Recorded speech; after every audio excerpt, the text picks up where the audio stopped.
Les agences d'aide travaillent dur, faisant du mieux qu'elles peuvent. Les hélicoptères de 3 des plus grandes agences sont déjà arrivés mercredi. Le programme alimentaire mondial a aussi largué de la nourriture dans les zones les plus inaccessibles, jusqu'à 400 km en dehors de la ville. 22 tonnes avaient déjà été livrées dans la semaine et les agences s'occupent d'acheter davantage de nourriture en Afrique du Sud et en Zambie. La situation demeure préoccupante ici car il manque du lait pour les bébés. Les voies de communication sont rompues et les routes sont endommagées ou inondées.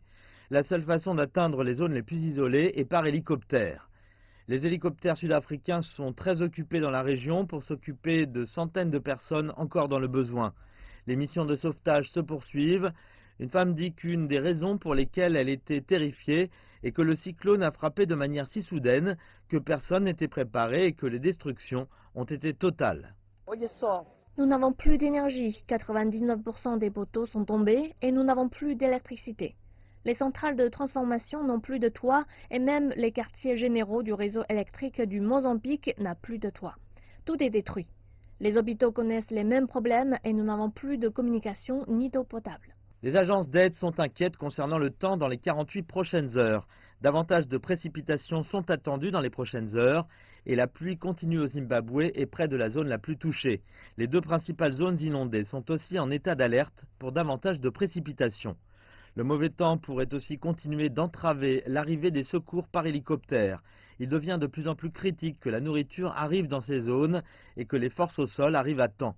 L'aide médicale n'est assurée que pour les gens qui arrivent à atteindre les hôpitaux. Les équipes médicales d'ailleurs ici ont traité de nombreuses personnes dans un hôpital pourtant sérieusement endommagé.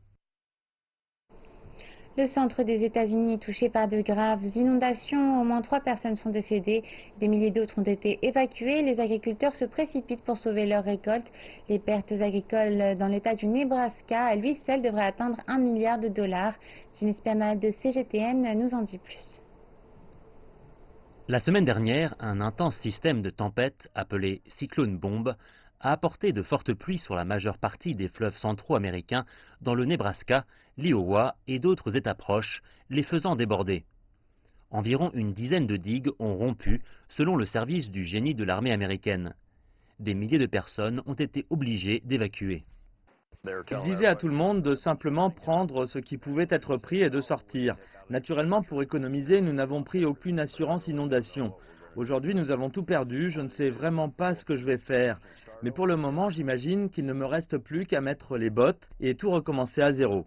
Les agriculteurs ont été touchés très durement. Une partie du bétail a succombé et les cultures telles que le soja ont été ravagées car les compartiments de stockage ont été inondés avant que les récoltes ne puissent être transportées vers des silos. Les cultivateurs de soja avaient déjà eu du mal à vendre leurs récoltes. La Chine était le principal acheteur de soja américain, mais la tension commerciale entre les deux pays a détruit ce marché. En novembre de l'année dernière, la Chine n'a pas importé de soja des États-Unis, se fournissant à la place auprès du Brésil. De nombreux agriculteurs attendent un accord commercial en espérant pouvoir vendre leur soja plus tard dans l'année. La plupart des régimes d'assurance récolte ne couvrent pas les récoltes stockées, ce qui signifie que beaucoup de ces agriculteurs subiront des pertes. Il existe déjà des estimations selon lesquelles les dégâts causés par ce désastre pourraient coûter plus d'1 milliard de dollars. Des responsables au Nebraska demanderont à l'administration Trump une déclaration rapide d'urgence pour rendre les fonds et les prêts de soutien disponibles. Mardi, le vice-président Mike Pence s'est rendu dans la région. Le président Trump m'a demandé d'être ici au Nebraska et ici dans la région aujourd'hui avec un message très simple à toutes les familles qui ont vu leur maison inondée, qui ont perdu leur bétail, qui ont vu leur vie et leur communauté bouleversées par ces inondations extraordinaires et ce mauvais temps. Notre message est le suivant: nous sommes avec vous. Heureusement, la plupart des agriculteurs n'ont pas encore ensemencé cette année.